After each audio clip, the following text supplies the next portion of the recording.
नमस्कार, आदाब। मैं हूं अनवर चौहान। आप देख रहे हैं खबरिया चैनल। ईरान के राष्ट्रपति इब्राहिम रईसी की मौत का मामला फिलहाल सुर्खियों में है और शक के दायरे में बहुत लोग हैं। एक शक की सुई अजरबैजान पर भी है। रईसी अजरबैजान से कार्यक्रम से लौट रहे थे, उसी वक्त यह हादसा हुआ, या इसे साजिश का है। साजिश थी या हादसा था, अभी तस्वीर साफ नहीं है। शक की सुई अजरबैजान पर क्यों है? दरअसल अजरबैजान और ईरान दोनों शिया बहुल मुल्क हैं। दोनों के कभी इख्तलाफ होते हैं तो दोनों कभी दोस्त बन जाते हैं, करीब आने की कोशिश करते हैं। दरअसल इसके बारे में जब जानकारी जुटाई तो दरअसल अजरबैजान और ईरान दोनों के बीच रिश्ते कायम बने रहना एक दूसरे की मजबूरी है। दोनों शिया बहुल हैं, लेकिन दोनों के कुछ इख्तलाफ हैं। दरअसल ईरान में जो शिया हैं वो मानते हैं कि हम पर्शियन लोग हैं, हमारा जो रिश्ता है वो पर्शियन से है, पर्शियन से हम इस्लाम में आए थे। जबकि अजरबैजान जो है, अजरबैजान अपने आप को तुर्किश लोगों से जुड़ा हुआ बताते हैं।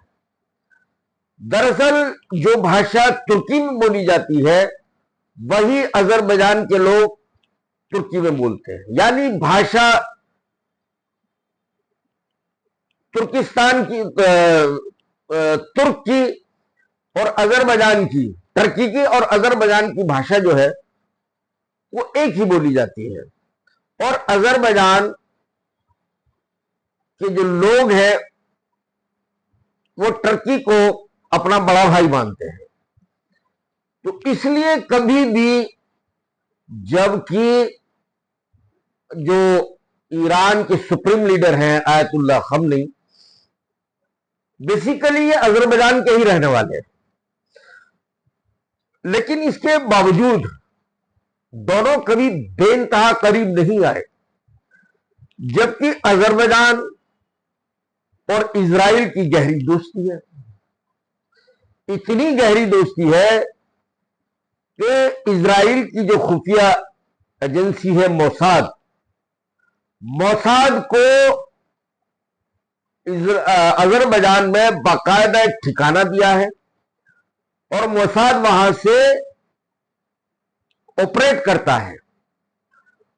और जो अजरबैजान की मिलिट्री है, फौज पर भी काफी दखल है मोसाद का।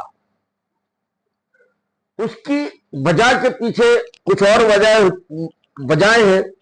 दरअसल मोसाद का वहां ठिकाना है अजरबैजान में। दरअसल अजरबैजान और इजराइल के बीच कारोबारी रिश्ते भी बड़े गहरे हैं।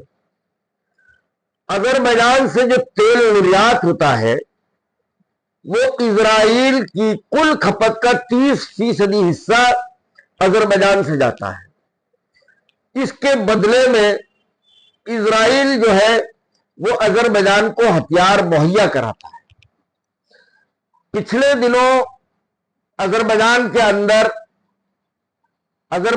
अंदर एक इलाका ऐसा है जहां लगभग 1 लाख अर्मेनिस्तान के लोगों की आबादी है।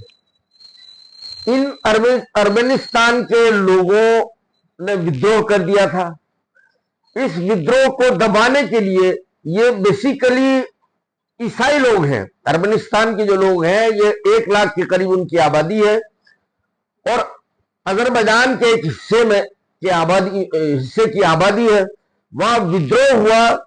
उस विद्रोह को दबाने के लिए इजराइल ने अजरबैजान की काफी मदद की थी।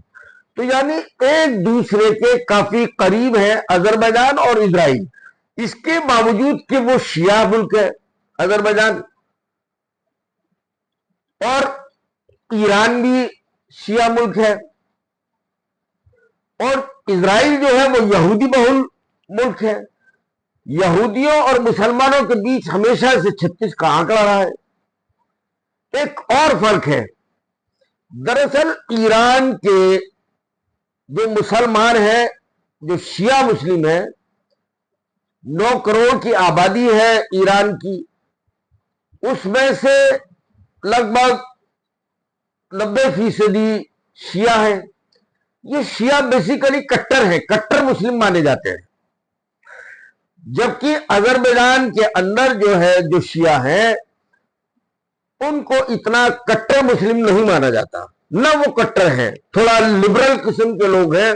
तो ये दोनों के दरमियान जो ये फर्क है, इसकी वजह से भी ये जो इख्तिलाफ है दोनों के बीच के कभी भी गहरे दोस्त नहीं बन पाए। अलबत्ता ताल्लुक जरूर रहे अजरबैजान और ईरान के बीच, लेकिन कभी घनिष्ठ दोस्त नहीं बन पाए। तो चूंकि मोसाद का अजरबैजान में ठिकाना होना, तो इसलिए जो एक शक की सुई है अजरबैजान पर कि हो सकता है मोसाद ने वहां से कोई हरकत की हो। अब ये जांच का विषय है। बहुत से मामले चूंकि बहुत ऊपर लेवल के मामले हैं, कभी खुलते हैं कभी नहीं खुलते। जैसे जनरल जियाउल हक की, पाकिस्तान के जो राष्ट्रपति थे, उनके विमान को विस्फोट से उड़ाया गया, लेकिन आज तक वो राज खुल नहीं पाया, कभी फाश नहीं हुआ। तो रईसी की मौत का खुलासा कभी हो पाएगा या नहीं हो पाएगा, इसके बारे में तो कुछ नहीं कहा जा सकता। लेकिन अलबत्ता इस वक्त जो शक की सुई जा रही है, जो शक की नजर से देखा जा रहा है, वो अजरबैजान को भी देखा जा रहा है। आज के इस एपिसोड में बस इतना ही। हमें दीजिए इजाजत। जय हिंद, जय भारत।